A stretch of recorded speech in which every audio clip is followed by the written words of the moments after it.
سلام علیکم تماشابینان عزیز و گرامی ما. در برنامه خبری تحلیلی پیام نیوز شوکت محمد با شما هستم. اینک توجه کنید به نامگوی موضوعهایی که در برنامه امروزه پیشکش شما می‌گردد. 40 عالم و مансабдори командаи эмомалӣ раҳмон асардузд будаанд. ба Тоҷикистон қимматӣ омад. از нархи картошка تا آرد، از матову пойафзол تا нархи билети ҳавопаймо ҳама гарон шуданд. шумори нафарони мубтало ба вируси коруно дар Аврупо ба беш аз 47,000 нафар расида, беш аз 2,000 нафар ба ҳалокат расиданд. имрӯз раис ҷумҳури Тоҷикистон дар мулоқоти солонааш бо зиёиён иқрор шуд که چندین زیردستانش که عنوان علمی دارند اسردузд هستند. эмомалӣ раҳмон ضمن ملاقاتش با ضیائیان از اسردزدی عالمان تاجیک و افشا شدن 40 موردی اسردزدی توسط پایگاه دیسرنت تنقید کرد. از افشا شدن اسردزدی عالمکان تاجیک 2 سال گذشت. اکنون رئیس جمهور فهمیده است که بعضی از عنوانجویان تاجیک راه آسان و کم زحمت علم را پیش گرفته از رساله های علمی عالمان کشورهای خارجی وسیع استفاده کردند. رئیس جمهور انگشت ملامت سوی ضیائیان کرده گفت قبل از همه کم حوصلگی راهبری علمی، فارغبالی عنوانجو و رویکی تعلیف گردیدنی رساله سبب اسردزدی شده است. تماشابینان گرامی، ببینید همگان شاهدی آنیم که با وجود آشکار شدن اسردزدی چندین نفر منصبداران، آنها نه تنها به جوابگری کشیده نشدند و یا عنوان علمیشان بیکار کرده شد، بلکه بزینه‌های بالاتری منصب راه یافتند. مثلا دولتعلی سعید، معاونی نخست وزیر و یاوری رئیس جمهور آید به مسئله های کادری اسدالله رحمان. اسدالله رحمان یک اسردزد و قاچاقگری علم امروز مشورتچی رئیس جمهور آید به کادر است. مشورتچی رئیس جمهور آید به کادر. اکنون تصور کنید که یک اسردزد و نفری که به خود حق داده است بی ناموسانه با اثر نفری دیگر صاحب عنوان علمی شود، چگونه کادر انتخاب میکند و چی کسانی را به نهادهای لازمی حکومت همچون کادر به رئیس جمهور توصیه میدهد. البته که دزد را میشناسد. همین است که اطراف رئیس جمهور همه کلکدوها جمع شدهاند. برگردیم به خود رئیس جمهور. مثل دیسرنت یک نهاد تحقیقی لازم است که اثرهای خود امامعلی رحمان را مورد تحقیق قرار دهد. این عالم زمان رئیس جمهوری تاجیکستان صاحب زیاده از 70 اثر و کتاب و صدها مقاله علمی است. این عالم همین که سرش را از ورق برداشت همه گپ وای وای شده می برود. امروز باید یک تحقیق شود که کی امامعلی رحمان به اثرنویسی وقت پیدا کرده است. آیا خودی رئیس جمهور به مقدار 4 جمله بی خطا انشا نوشتن میتواند یا نه؟ در 28 سال رهبری کشور بودنش آیا باری هم بدون ورق در یگان جایه سخنرانی کرده است یا نه؟ اگر این طور باشد که اثر چند عالم کاسلیس و درباری را رئیس جمهور با زور از خود میکند، می بایست امامعلی رحمان امروز ملامت اسردزدان را از خودش آغاز میکرد. میبایست پیش از ملامت کردن اسردزدان می اندیشید که اکثریت این دزدان زیردستان خودش هستند. اکثریت از تیم کماندای خودش هستند. اینجا میخواهم یک چیز دیگر را ذکر کنم. امامعلی رحمان ضمن برآمد امروزش از حمایه رساله های علمی منصبدارانی که سمت کارشان از ساحه علم دور است اظهار نگرانی کرده دستور داد که چنین افراد اول از وظیفه هایشان آزاد کرده شوند و سپس به کارهای علمی مشغول گردند. امامعلی رحمان تاکید کرد که من بعد اعضای حکومت تاجیکستان، معاونان آنها، وکیلان مردمی، دیگر شخصان منصبدار و خدمتچیان دولتی بعد در اساس خلاصه مؤسسه علمی نوشتن عریضه به عنوان رهبر دولت یعنی خودش امامعلی رحمان به نوشتن رساله علمی و حمایه آن اجازت داده می شود. دقت دهید. امامعلی رحمان از حمایه رساله های علمی منصبدارانی که سمت کارشان از ساحه علم دور است اظهار نگرانی می کند. آخر چرا سمت کاری خودت از ساحه علم دور است ولی هر سال 2-3 کتاب بنویسی؟ اکادمیک ها که وظیفهشان نوشتن است به تو رفته نمیرسند. 4-5 سال زحمت میکشند یک کتاب نوشته نمیتونند. تو در یک سال 2-3-4 کتاب مینویسی. سوال اینجا است که طوری 28 سال رئیس جمهور بودنت اقلاً برای قبول یک شهروند عادی وقت نیافته ای. تو کی به کتاب نویسی وقت یافتی؟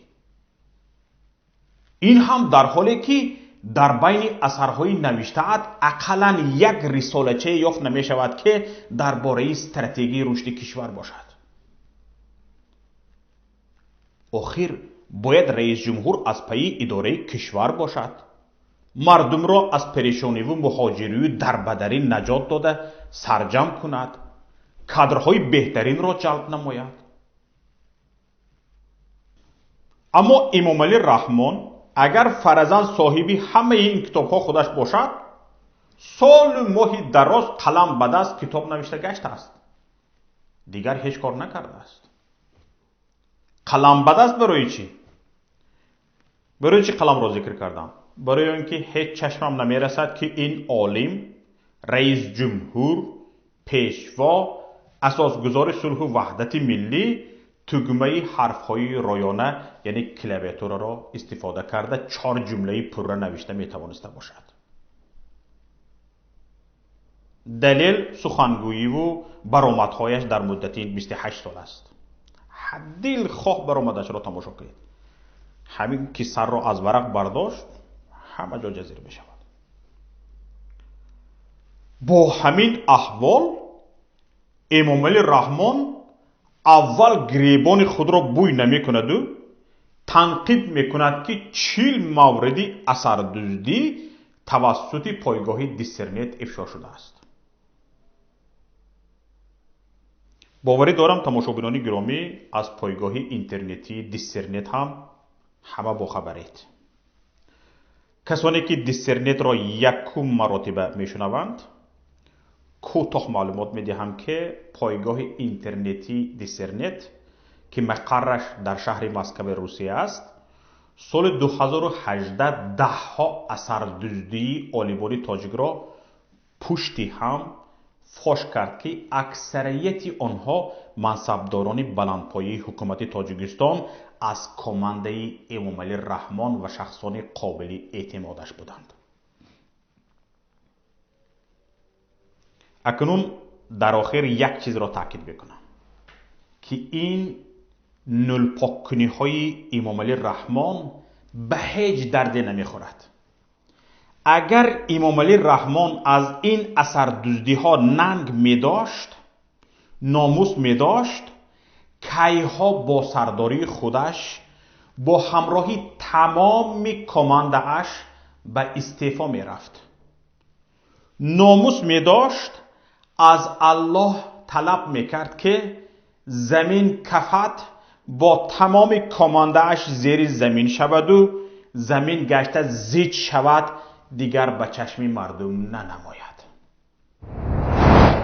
اکنون چند خبر و رویدادها از رسانه‌های دیگر را همکارم صفیه گزارش می‌دهد.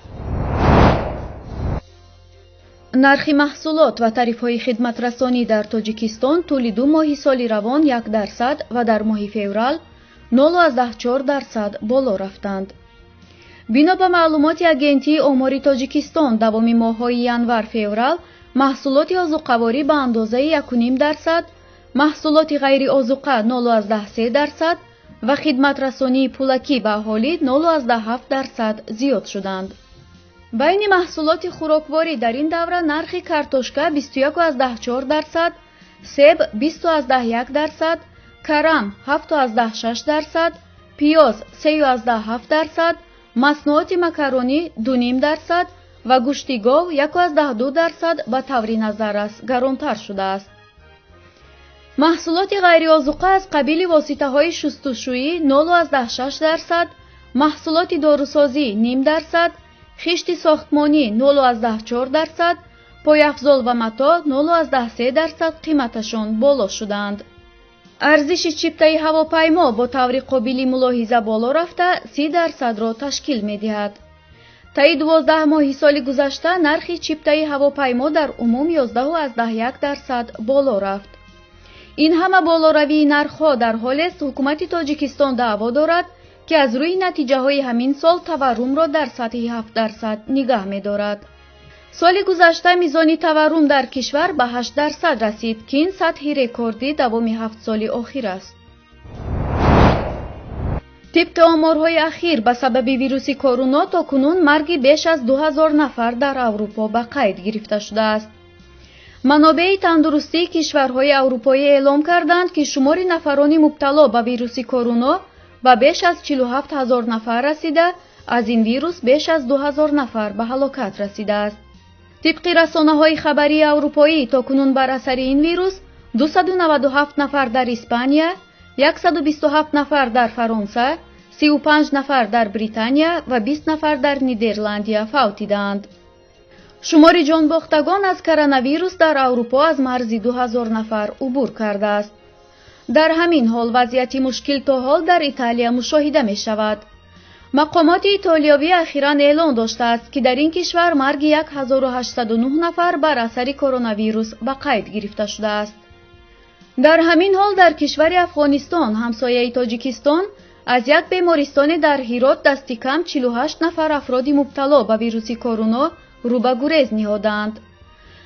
дар гузориши ахири Созмони ҷаҳонии беҳдошт таъкид шудааст ба 10 гонаи кишварҳое ки дар онҳо теъдоди зиёди гирифторони коронавирус ба қайд гирифта шудааст, кишвари Чин беш аз 80800 нафар, Итолиё беш аз 27900 нафар, Эрон беш аз 14900 нафар, Испаниё беш аз 9900 нафар, Кореяи ҷанубӣ беш аз 8300 нафар, Олмон беш аз 7200 нафар, Фаронса беш аз 6600 нафар, иёлоти муттаҳидаи амрико беш аз 4700 нафар, суис беш аз 2300 нафар ва бритониё беш аз 1500 дохил мешаванд.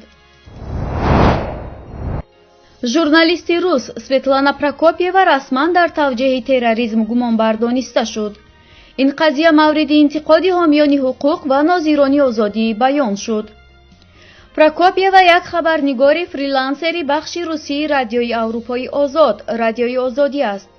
ӯ гуфт ки рӯзи 16 март дар додситонии шаҳри Псков ба дасташ санади расмӣ дар бораи иттиҳоми зидди ӯ дода шуд. худи Прокопьева ки иттиҳомотро қабул надорад, ин қазияро ҳамчун талоши куштани озодии баён дар Русия рад кардааст. Я не признаю вину и считаю свое уголовное дело банальной местью обиженных силовиков. В том тексте я возложила на них ответственность за взрыв в Архангельске. Я написала о том, что репрессивное государство дождалось ответной реакции, что жесткая правоохранительная политика ожесточает граждан, что заблокированные законные пути выталкивают энергию протеста вот в такое общественно опасное русло. در صورت گناهکار اعلام شدنش به ژورنالیست تا 7 سال زندان تهدید میکند. پرزیدنت رادیوی اروپای آزاد، رادیوی آزادی جیمی فلای خلاصه های دادستانی را در نسبت پراکوپیوا محکوم کرد و گفت که اتهامات بی اساس بوده یک تلاش خاموش کردن صدای ژورنالیستی مستقل می باشد. جیمی فلای گفت ژورنالیستان مستقل در روسیه باید برای نقش مهمشان در تأمین مردم با خبرهای مهم و اطلاعات درباره مسائلی که در روبروی آنها قرار دارد مورد احترام باشند و با آنها نباید برای اجرای وظیفه‌های کسبیشان مثل جنایتکار برخورد شود. سبب اتهام این ژورنالیست در آن بوده است که ماه نوامبر سال 2018 برای خوماسکوی در زمینه خبر بمبگذاری شدن دفتر خدمات فدرالی امنیت در شهر ارخانگلسک از جانب یک پسر بچه را توضیح داده به فضای سیاسی روسیه زیر راهبری پرزیدنت ولادیمیر پوتین ربط داده بود. پراکوپیوا گفته بود که فعالیت‌های سیاسی در کشور محدود شده مردم را در حالت ناامیدی قرار می‌دهد. این ژورنالیست پایفشاری دارد که با این حرف‌هایش به هیچ صورت تروریسم را توجیه نکرده است. این بود شرح خبرها تا این دم. برنامه‌های دیگری ما را در شبکه‌های اجتماعی و پایگاه پیام نت لطفاً پیگیری کنید. هر خبر و رویداد را شاهد شدید لطفاً به رقم 49 15 16 46 15 947 توسط پیام رسان‌های واتساپ، وایبر، ایما یا تلگرام فرستید. مخفی نگاه داشتن حیثیت شما کفالت داده می شود. در پناه الله بمانید. خیر، با امید دیدار در روز دیگر. السلام علیکم و رحمت الله.